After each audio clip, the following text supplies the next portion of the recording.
สบายดีเนาะอ่าหมู่ครูน้องๆหรือว่าผู้ที่สนใจเรียนเกี่ยวกับข้อมูลเรื่องการลงทุน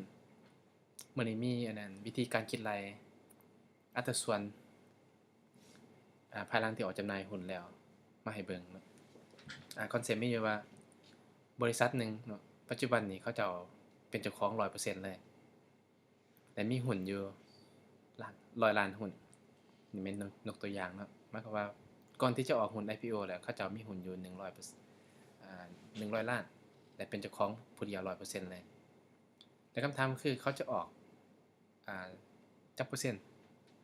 ภายหลังที่เขาจดทะเบียนในตลาดหลักทรัพย์แล้วเนาะแต่ตัวนี้บางคนก็เอาง่ายๆเอาเป็นนี่เอาตัวหุ้นเดิมไปคูณให้สมมุติว่า30เนาะเอาหุ้นเดิมไปคูณ30เลยก็ออก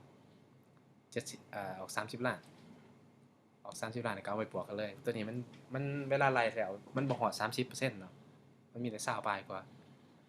เพราะฉะนั้นมันมีวิธีคิดไล่เนาะคอนเซปต์เป็นแบบนี้เนาะถ้าไผอาจจะบ่ฮู้วิธีคิดไล่เดี๋ยวสิสอนคอนเซปต์นี้ก่อนสมมุติว่าเฮาให้หุ้นเดิมนี่แม่นอ่าเอิ้นหุ้นเก่า100ล้านสัญลักษณ์ด้วยตัว O เนาะหรือว่าโอนแปลว่าหุ้นเดิมและหุ้นตัวใหม่เนาะ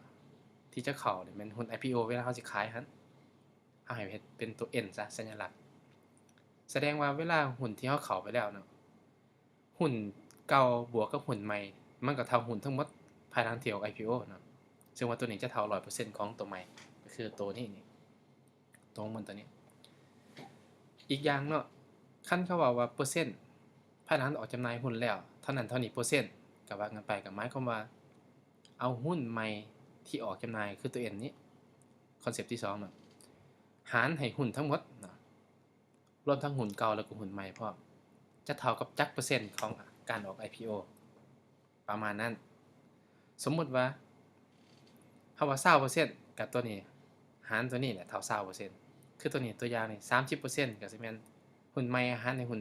ทั้งหมดภายหลังที่ออกจำหน่ายหุ้นนี่แม่น20แม่น30%อ่าภายหลังที่ได้2คอนเซปต์นี้แล้วเนาะเอา2ตัวนี้มารวมกันหมายความว่าหยังเนาะเอา2ตัวคอนเซปต์นี้มารวมกันแล้วก็ถอนว่าหุ้นเก่าหุ้นที่ออกใหม่เนี่ย IPO มีเท่าใดเวลาไล่ไปแล้วเนาะตัวนี้ก็คูณมา IPO นี้แล้วก็ย้าย IP เปอร์เซ็นต์ IPO N นี่ย้ายกลับมาก็เดี๋ยวจังเข้าอันนั้นก็ลบออกแล้วก็หารสูตรง่ายๆเนาะสูตรป2ป3ไผก็อาจจะไล่ได้2 N อยู่ในนี้ในบนเป็นทางที่เฮาสามารถรู้ได้ว่าเฮาสิออกจักเปอร์เซ็นต์มันก็เลยเป็นที่มาบ่ว่าถ้าเฮาได้สูตรตัวนี้แล้วปึ๊บหมายความว่า N เท่ากับเปอร์เซ็นต์ของ IPO ลบให้1ลบให้เปอร์เซ็นต์ของ IPO คูณให้หุ้นเก่าสมมุติเนาะยกตัวอย่างง่ายๆถ้าเฮาว่าสิออก20%แสดงว่า IPO 20%ก็ตั้ง20ก่อนแล้วเอา1ลบให้20ก็เหลือ80แสดงว่า20หารให้80ของหุ้นเดิมถ้า30ก็แม่น30หาร70ถ้า40ก็แม่น40หาร60 50ก็50หาร50เวลานั้นไล่แล้วมันก็จะออกเป็นชาร์ตพวกนี้แหละ แม่นการไล่หุ้นที่ว่าภายหลังที่ออกจำหน่ายหุ้นแล้วอันยกตัวอย่างเนาะสิตั้งสูตรให้เบิ่งนี่เป็นหุ้นเก่าเนาะตัวนี้เป็นหุ้นทั้งหมดภายหลังที่ออกหลักการแล้วมันก็เท่ากับหุ้นเก่าบวกหุ้นใหม่เนาะมันก็ต้องเท่ากับผลรวมของหุ้นตัวใหม่กับบวกกับหุ้นตัวเก่าหุ้นตัวเก่าตัวนี้กับตัวนี้อันเดียวกันเนาะเปลี่ยนแต่ใหญ่ลงมาซื่อแล้วก็หุ้นใหม่มันก็จะต้องเท่ากับ 100% ในกรณีนี้แม่นเฮาสิสอบหาหุ้นใหม่ได้สมมุติว่าในกรณีเฮาว่าล็อกไว้ 30% ลูกค้าบอกว่าเขาบ่อยากเสียสัดส่วนผู้ถือหุ้นเกิน 30%เขาอยากเสียตั้งแต่ 30% สูงสุดเฮาก็ลองล็อกเบิ่ง 30%ถ้าฮู้ 30% ปึ๊บเฮาก็สามารถฮู้ได้แล้วว่าหุ้นใหม่เท่าใดเพราะว่าตัวนี้เฮาฮู้ 30%ก็เป็น30หาร70แล้วคูณหุ้นเก่าสูตรมันก็จะแม่นเดี๋ยวสิดับเบิลคลิกให้เบิ่งนะจำนวนหุ้นจะเท่ากับ B9 เนาะก็แม่น B9 ก็จะแม่นตัวนี้จักเปอร์เซ็นต์เนาะหารให้แม่นตัวนี้เนาะหารให้1ลบให้ B9 ก็แม่นหารตัวนี้แล้วก็ทั้งหมดทั้งมวลนี่คูณให้หุ้นเก่าก็คือหุ้นตัวนี้สูตรจะเป็นจังซี่สมมุติเราลองมาเทสต์เบิ่งเนาะถ้าว่าจะเอาสัก5% 25%แสดงว่าเราต้องออกหุ้นใหม่มีตั้งแต่33ล้านหุ้นเท่านั้นและหุ้นเก่าก็คือ100ล้านหุ้นใหม่เพิ่มเข้ามา แล้วก็บวกกับหุ้นเก่าก็เป็น133ล้านถ้าออก20% 25ล้านเนาะถ้าออกแต่10%มันขั้นต่ำของอันนั้นการออกหุ้นเนาะก็มีแต่11ล้านหุ้นตัวนี้นี่เป็นการคิดไล่เนาะเวลาเขาล็อกว่าจะออกภายหลังออกจำหน่ายหุ้นจักเปอร์เซ็นต์ที่เขาจะออก25ซะก็เป็นประมาณนี้30แล้วแต่ลูกค้าแต่เขาก็จะค่อยตัดตารางการเปลี่ยนแปลงเอาแต่คำถามก็คือว่าแต่ข่อยออก30ออก20นี่มันดีหรือมันบ่ดีแนวใดเนาะเพราะว่าแต่กี้ข่อยถือ100%นี่เนาะมาให้ข่อยถือ70%ข่อยสิบ่เสียสัดส่วนผู้ถือหุ้นไปวะเสียแท้เลยสัดส่วนผู้ถือหุ้นแต่ว่าต้องมาคำนึงเบิ่งว่าก่อนออกจะมีมูลค่าเท่าใดและหลังออกเนี่ยจะมีมูลค่าเท่าใดยกตัวอย่างเนาะสมมุติว่า30%เฮาลองยกตัวอย่างตัวหนึ่งซะสมมุติว่าก่อนออก IPO เนาะหุ้นเก่าจะมี100ล้านเนาะที่เฮายกตัวอย่างเมื่อกี้จะถือหุ้น 100% เลยถ้าหุ้นหนึ่งจะกำหนดเป็น 2,000 ต่อหุ้นแสดงว่ามูลค่าของเจ้ามีอยู่200ตื้อนี่แม่นมูลค่าของเจ้าที่เจ้าถืออยู่ตัวบริษัท 100% ที่ว่าเจ้าถือนี่แม่นจะมีมูลค่า200ตื้อทุนจดทะเบียนเจ้าว่าซั่นซะถ้าว่ารายกันดอก็ประมาณนี้มูลค่าจะมีเท่านี้ถ้าสมมุติว่าจะออกจำหน่ายหุ้นแต่จะเอาส่วนหนึ่งตัว 30% น่ะมาขายตัวอย่าง 30% นี่ตัวอย่างว่าจะออกขาย IPO เท่ากับจักเปอร์เซ็นต์เนาะมันก็จะเป็นตัว ตัวเทิงหั้น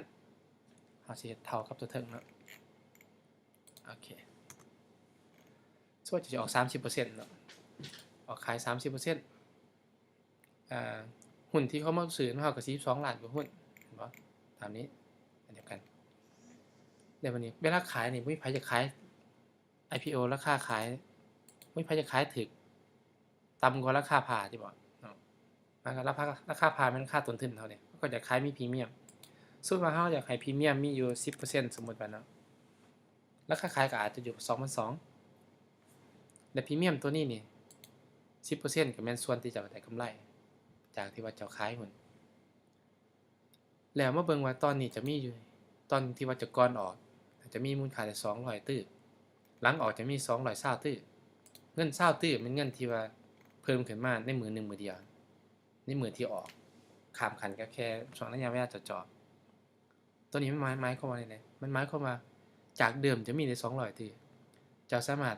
หาเงินได้เป็น220ตื้อในระยะเวลาใกล้ๆคันว่าอีก20ตื้อเพิ่มขึ้นมาคิดว่าน้อยเนาะลองมาเบิ่งตัวอย่างนี้ถ้าจะขายราคาฮอด 50% มาเอาพรีเมียมต่าง50%จาก200ตื้อจะเปลี่ยนเป็น300ตื้อเลยขึ้นเป็นแบบว่า100กว่าตื้อเฮ็ดให้บริษัทเจ้าใหญ่ขึ้นในระยะเวลาเจาะๆแม่นบัดนี้บางคนเขาก็กิจการเขาดีแน่นั่นนี่เขาอาจจะขายสูงกว่านี้ตัวอย่างบางคนก็ขายเป็นเท่าโต 4,000 กีบเขาก็บริษัทเขาก็สามารถเพิ่มขึ้นปึ๊บขายทรัพย์สินเพียงแต่เสียสัดส่วนผู้ถือหุ้นไป 30% แต่ว่า 70% ที่ข้อยถือนี่แม่นเท่ากับ400ตื้อบ่ดีวะซ้ำเฮ็ดให้ตัวบริษัทตัวเองใหญ่ส่ำฮอดนี่มันก็ต้องใช้เวลาหลายเติบแต่ว่าตัวนี้เข้าตลาดทุนแล้วเฮ็ดให้ตัวเองสัวใหญ่สัวข้ามคืนจังซี่แต่ว่าอยู่ในนี้มันก็ต้องแลกด้วยหลายอย่างเนาะ1ความโปร่งใสเนาะหลายบริษัทเขาเจ้าก็บ่มักให้มันมีความโปร่งใสถ้าโปร่งใสหลายแล้วเขาเจ้าก็สิบ่มีแนวล็อกแลกว่าซั่นซะแต่ว่าในที่นี้นี่สิออกน้อยหรือออกหลายเนาะมันก็ต้องมาเบิ่งอีกว่าเขาสิเอาเงินไปเฮ็ดหยังเนาะบางทีออกหลายแล้วเอาเงินไปเฮ็ดหยังบ่ได้ก็คือเก่าตัวนี้เป็นแผนตัวใหม่เราต้องคอยมาเบิ่งกันเต็มแต่วิธีนี้คอนเซปต์สรุปคร่าวๆเนาะก็คืออันที่1ถ้าไผบ่ฮู้เนาะไล่ว่าโอเคสิออกหลังจากออกจำหน่ายหุ้นแล้วสิออก IPO จักเปอร์เซ็นต์อันตัวสีส้มๆนี่แม่น IPO เนาะตัวอย่างว่าข้อยต้องการออกแต่20%หรือว่าบริษัทนั้นออกหุ้น IPO จักเปอร์เซ็นต์ก็เบิ่งอยู่นี่เขาก็ขายหุ้นจักหุ้นซี้นะหุ้นที่เขาขายเขาก็เอาไปเป็นพรีเมียมเป็นค่าใช้จ่ายต่างๆเอาไปดำเนินธุรกิจต่างๆเอาเงินเข้ามาแชร์ความเสี่ยงกันหรือว่าจะแชร์ผลประโยชน์กันกระจายความเสี่ยงก็แล้วแต่นโยบายบางคนก็เข้าตลาดอยากได้ชื่อเสียงบางคนเข้าตลาดก็ย้อนอยากให้มีผลงานทางด้านการเมืองบางคนเข้าตลาดก็ต้องการเฮ็ดมาร์เก็ตติง บางคนเข้าตลาดก็เพื่อแบบสิดึงโครงการบางคนเข้าตลาดมันบ่มีเงินอยากได้เงินมาขยายธุรกิจมันมีหลายเหตุผลน่ะบางคนเข้าตลาดก็ต้องการกระจายความเสี่ยงใน อยากให้คนอื่นมารับแบกรับความเสี่ยงช่วยกันบางคนเข้าตลาดก็อยากเอาเงินของตัวเองที่ลงทุนไปดึงออกมาขายทรัพย์สินของตัวเองส่วนใดส่วนหนึ่งออกไปนอกจากวิธีตัวนี้แล้วตัวนี้ก็เป็นวิธีที่ว่าเพิ่มทุนขยายหุ้นเนาะหมายความว่าหุ้นเก่าบนฐานหุ้นเก่าที่มีแหละเพิ่มเข้ามาแล้วก็ขยายหุ้นมันมีอีกวิธีหนึ่งก็คือเอาหุ้นเดิมของตัวเองนี่ขายออกก็มีคือกันเนาะซึ่งว่าตัวนั้นรายง่ายแล้วถ้าเอา 30% ก็เอาตัวนี้คูณ 30% ก็ออกออกออกมา30ล้านแล้วก็เอาหันขายเลยมันก็จะบ่ล็อกสูตรตัวนี้ยากตัวไหนให้ง่ายมันก็เอาหุ้นเดิมขายจะเปอร์เซ็นต์ก็ขายคูณออกไปเลยโอเคเนาะตัวนี้จะอัดไว้ถ้าว่ามีผู้ใดสนใจหรือว่าบ่เข้าใจตัวใดก็สามารถคอมเมนต์ได้สิตอบให้เติมเนาะบางทีอธิบายอาจจะบ่ชัดแจ้งปานใดบางทีรับฟังครั้งแรกก็อาจจะบ่เข้าใจคักบ่เป็นหยังเนาะโอเคเนาะบ๊ายบาย